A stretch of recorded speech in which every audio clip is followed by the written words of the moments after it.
Hi fairies, welcome or welcome back to my channel. My name is Fifi. It's so nice to have you here. I hope you stay a while. Today we are going to be ranking my top 10 books of 2025 so far. I have had some really incredible reads this year, like I truly can't lie. It's been pretty good. I've also had some bad reads, can't lie as well.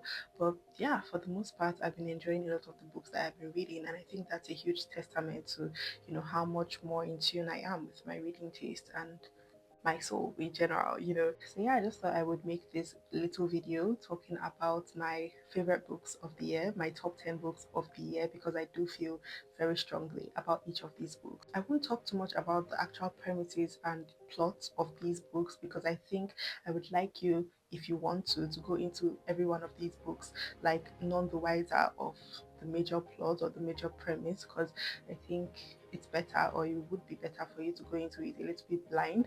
But yeah, I'll give my thoughts, opinions, and just how I felt in general. So right at number 10, we have a recent book that I just read, Eos by Vera Nazarian. This is a very interesting read because I randomly applied for the arc of this book because I saw it and I thought it was like a very interesting premise, and then I got it. Like I got granted the arc and I randomly just read it one day. I actually read it in like one day or 1.5 days.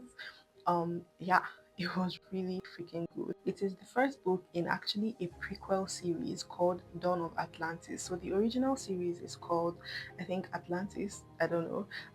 But there are like 4 books in that original series, and apparently this one is like the prequel series talking about how the events of the original series came to be. And I didn't know that when I first went to it. I was like, oh, this is a fun new series. And eventually I found out. And, obviously, maybe I should have read the actual series before this one. But I feel like because it's a prequel and because it's actually predating the original books, I think it doesn't really matter too much. And I just still really enjoyed this book. I actually gave it 4.75 because I was being a little bit picky. It could be a 5 star, but I just think there were some things with the writing that I didn't necessarily love and enjoy. Okay, some dialogue I found a little bit cringe and corny, and generally though I thought the plot of this book was so freaking good. I thought the writing was so good as well, and the world building was my favorite part. I don't think I had ever read anything like that. This is actually a sci-fi fantasy type book following our main character Semi, and yeah, she gets fired from her job and eventually finds out that the world is basically coming to an end. Like there's about to be an asteroid or something of the sort that is coming towards the earth, and basically the rich people are finding a way to leave, but they are also going to get some random poor people that would work for them, do various things for them. So then there's a bit of a trial situation for people, trying to fight their way and earn their way into the ships that will be able to take away the rich people, which is just so crazy. Obviously, I'm not explaining the premise well enough, and I don't think I need to. I think honestly, you just need to read this book. This was like my first real sci-fi type book, and I genuinely enjoyed every single aspect of it. There's also like a little bit of a side plot with the romance, and yeah, it really is like it's nothing too deep, and there is spice, but it's not actually with the 2 main characters. I love the main character. He's just like this broody but still very caring type of character, and I just really would recommend this book. I loved the writing and the world building, and I cannot wait to actually dive into the original series and obviously the rest of this prequel series. Next, at number 9, we have First Blood by Ellie Blake. I actually read this book in January. I gave it 5 stars then. I loved it so much. But recently, actually last month, I read it once again by kind of reduced it to a 4 star, but I think my initial feelings for this book holds because it was exactly what I needed at the time. This is a romantasy. It's definitely a romantasy, but the romance isn't as heavy as you would expect, and obviously I'm sure it would, blossom and bloom further into the series. I haven't continued the series. I don't know why. I just have a lot of series honestly going on. But yeah, I really love this book. We have our main character Ruby, who is a fireblood, and she lives in this place where there are only frost bloods, and obviously fire bloods are like kind of illegal. If the soldiers and people find out you're a fire blood, you're going to be arrested, killed, stuff like that. And we just have her basically working with some frost blood rebels who want to overthrow the evil king. So it's like a typical romantic type of premise where she also ends up, falling in love with the head of the rebels, Arcos. But honestly, I feel like this was just exactly what I needed at the time. I thought the writing was like very good, nothing too deep or lyrical, but it, you know, pass the point across, and it was just very much what I needed and liked and wanted at the time. And I think it's like actually a very underrated book, and this series probably is an underrated series because it came out like almost 10 years ago, so it's like an OG kind of in the romantasy space, and I feel like it definitely deserves more talk and more hype and more accolades because it was really good. I feel like that book is one of the books that I would consider like a comfort read. I've only read it 2 times now, but when I was reading it second time, I definitely was just very like happy and comforted and just like taking it all in. It was very nostalgic for some reason, and it was just a safe space for me, honestly. Even though some sad and you know dark things happened, I just really enjoyed it. At number 8, we have Animal Farm by George Orwell. This is actually like one of the few classics I have ever read in my life. I think altogether I probably have read maybe 10 classics. I don't know, maybe another video will get into that. But yeah, I randomly just picked up the audiobook for this one just on a random day, and I fell in love. I really did. This basically follows a group of animals who overthrow the farmer and the human beings and take over this farm. But because this book was basically a satirical and anthropomorphical commentary on the totalitarian system that was in place in the Soviet Union and all that, and how power can get some people's head. It turns out that one of the pigs or one of the major animals decides that he is the ruler, he's the end all be all, and people just start to serve him basically. And it's like a whole thing. So many things happen. We see how, basically a capitalist and totalitarian government system can just cause so much harm to lower class people and people just trying to fight to survive, and people that don't even know what exactly they're even fighting for anymore. It was just a great book and a great commentary on the world in general, and especially in this day and age, I think this book holds a lot of importance, and I think it would be a very important read for everybody of all ages, and I definitely would recommend it. It was just like really nice prose, nothing too lyrical, nothing too poetic, straightforward to the point, but still very much carrying a lot of weight. At number 7, we have 10,000 Stitches by Olivia Atwater, and I will mention another book by this author later on. But yeah, this is the second book in the Regency Fairy Tales series. I love this book so much, and it's so crazy because when I first started it, I was like, oh, I don't think I would like it as much as the first one. But I ended up falling in love with the characters and just how the story panned out. I thought was so freaking good. We have our main character, Effie, who is a maid, and then one day she randomly meets a fairy who decides to help her to get something in her life, and eventually, yeah, I don't want to spoil it, I'm not going to say anything else, but yeah, a lot just happens that I did not necessarily expect, and how it unfolded was just so beautiful in my opinion. And this author's writing is so freaking beautiful, it's so lyrical, it's so poetic, but still very much easy to understand, and that's just my favorite thing ever. And yeah, I just would really recommend it. I think it's what you would call a cozy fantasy. I mean, this series is a cozy fantasy from what I have seen, but honestly, it was enough for me. I don't know if it would resonate with a lot of people because not much necessarily is going on plot wise, but I really did like it personally. Number 6 is The Da Vinci Code by Dan Brown. Okay, this is the second book in the Robert Landon series where we have Professor Robert Landon, who is a religious iconologist and just like a symbologist essentially. In this series, at least so far, I mean, I've read 3 now, basically it follows the same kind of format where there's a situation with terrorists or like religious terrorists essentially trying to just cause harm and havoc, and somehow Robert is always involved, and he works with some other people to try and save the day essentially. Like, it's literally that straightforward, but also not that straightforward whatsoever. These books are very big because so much happens, like there's so much that you have to go through to uncover this whole thing and to save the day and to solve the mystery. There's not necessarily a mystery, but yeah, there's just a lot going on plot wise, and there's also so much research embedded into each and every one of these books that I just like it blows my mind that first of all this research was done by a human being and was incorporated in a fictional novel, albeit a thriller, the way that it was. It's always done so well, so freaking good. It's just so seamless, and I really, really would recommend it because there's a lot of action. You're never going to be bored, or maybe you might be bored at some of the like, you know, religious or iconological jargon that is within these books, because in this one we are basically following the whole lore with Da Vinci and just so many things surrounding it.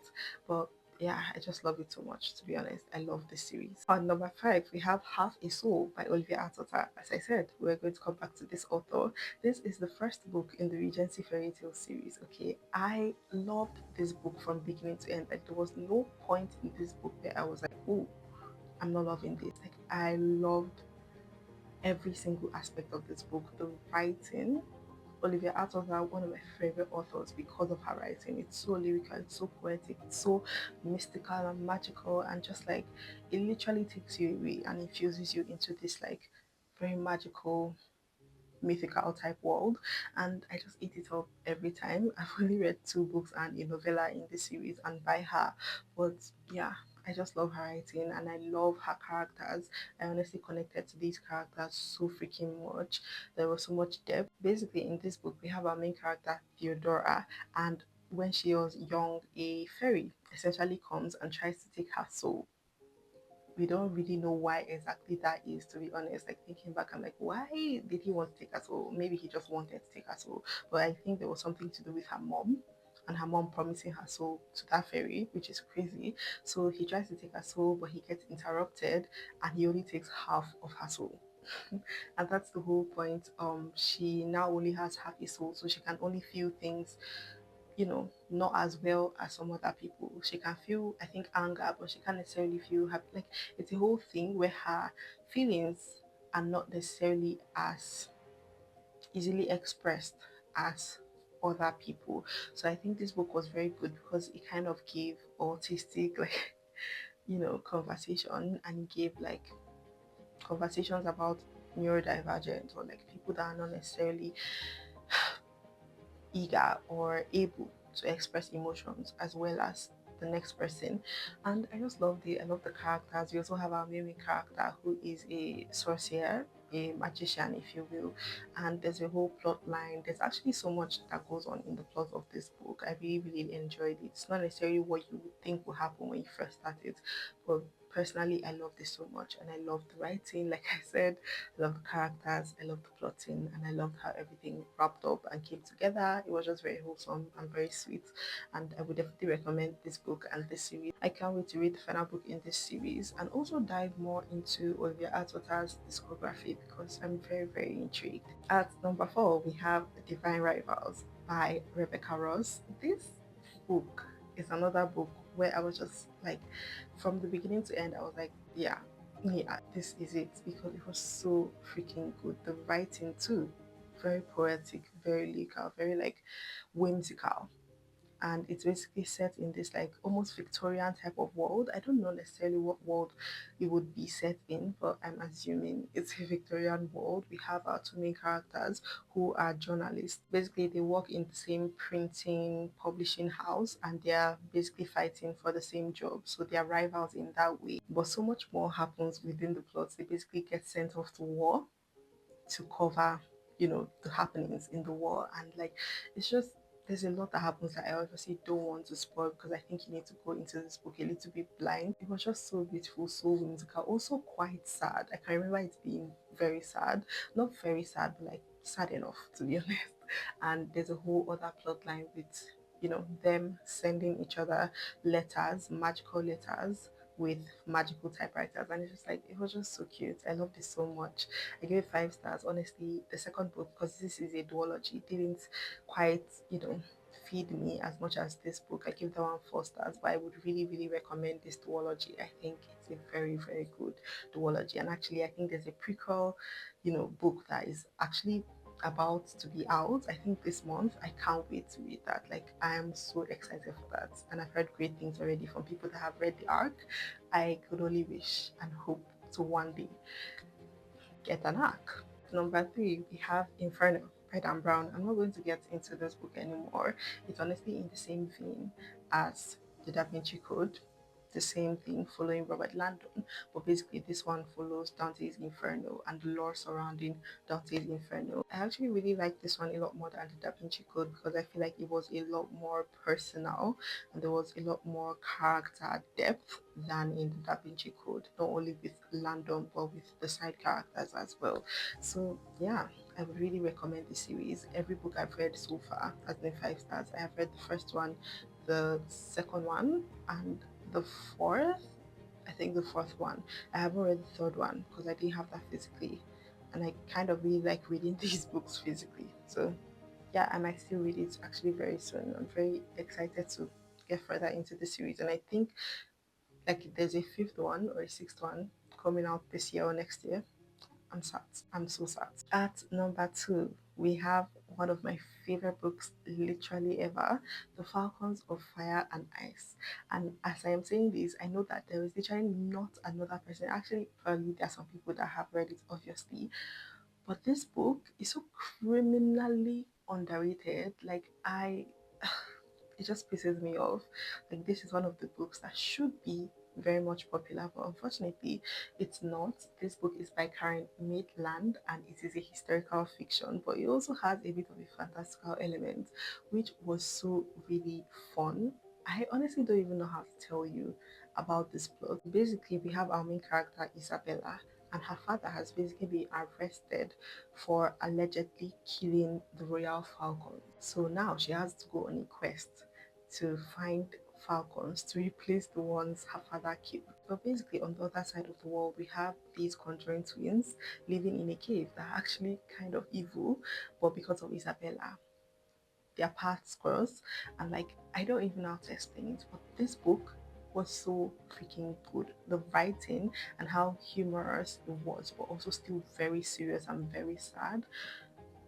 It was so good. It was too good. I had no notes.